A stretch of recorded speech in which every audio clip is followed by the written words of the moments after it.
Let us talk about the supreme significance of thoughts and the quality of them.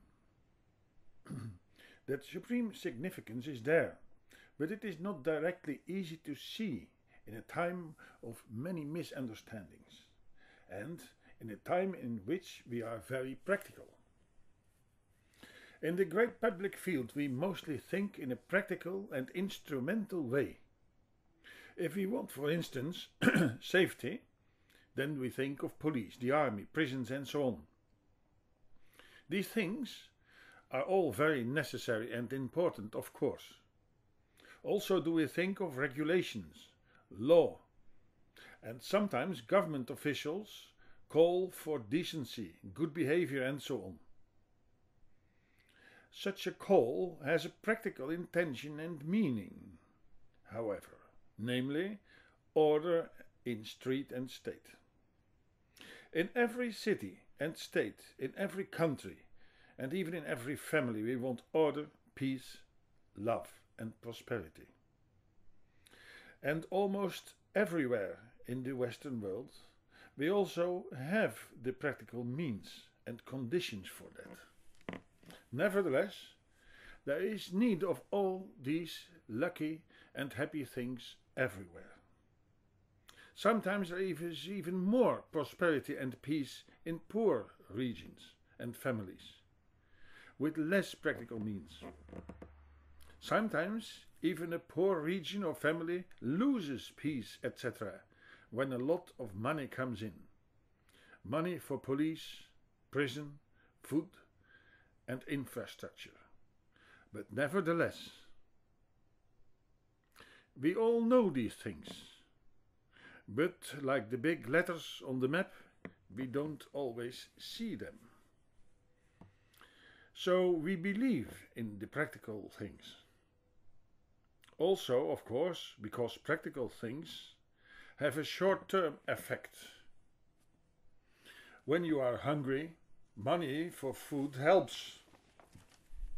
The army can protect the good, etc. We have, for instance, many practical means of communication. In fact, it is unique in the history of mankind that there are so many practical means of communication. But is there really more communication?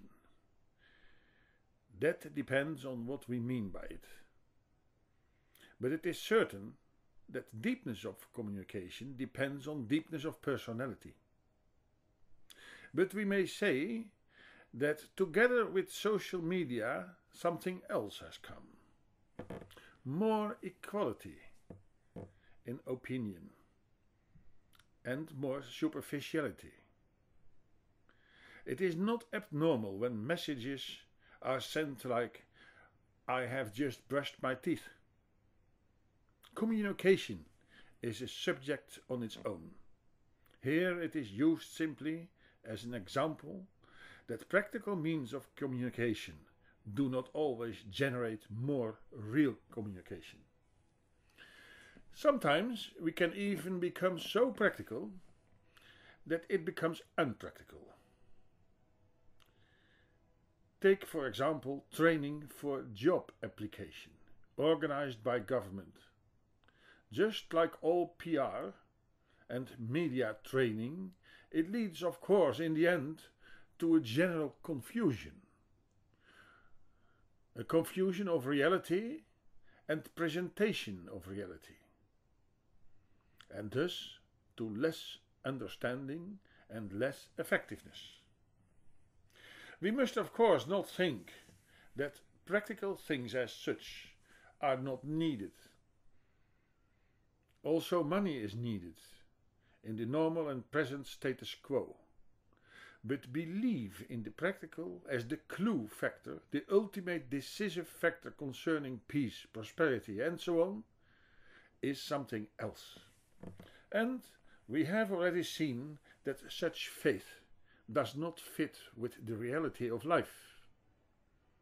Next time we will proceed with this subject and think about other and even more decisive factors than the practical ones.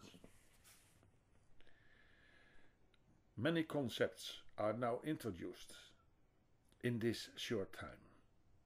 In due course, while going, several words need to be illuminated from many different angles. Words like thought, deepness, reason, human goal, and so on.